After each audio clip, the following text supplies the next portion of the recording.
الله يرضى عليكم، بدي إياكم تنتبهوا لأولادكم وتعلموهم.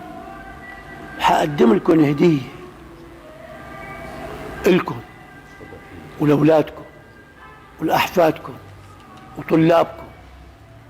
هي الهدية دعاء وجدت من بركتها في طلب العلم 60 سنة.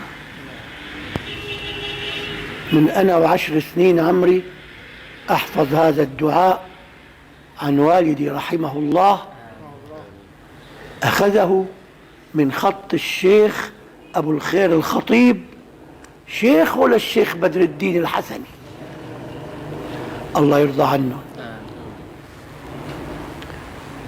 يلي بده يصير ابنه عالم طلع جواله ويصور الدعاء، لأنه خسارة إذا أنت ما احتفظت فيه بدراستك، دراسة أولادك وأحفادك. دعاء اسمه دعاء الحفظ.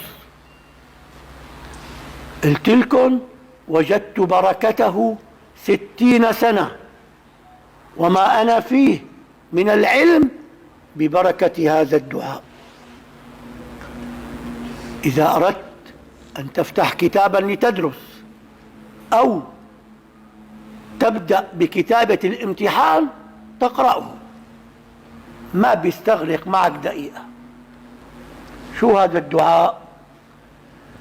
اللهم زدني علما وفهما يا كاشف الأسرار يا عالم السر والخفيات، اكشف لي الحجب عن وجوه العلوم والأسئلة حتى أطلع إلى حقيقتها، واحفظني عن الخطأ أو الضلالة، وأنت الموفق لكل أمر وأنت علام الغيوب. اللهم ارزقني فهم النبيين وحفظ المرسلين وإلهام الملائكة المقربين بجاه سيدنا محمد صلى الله عليه وسلم سيد الأولين والآخرين. هذا الدعاء غنيمة، وقد قال لك الله ادعوني أستجب لكم.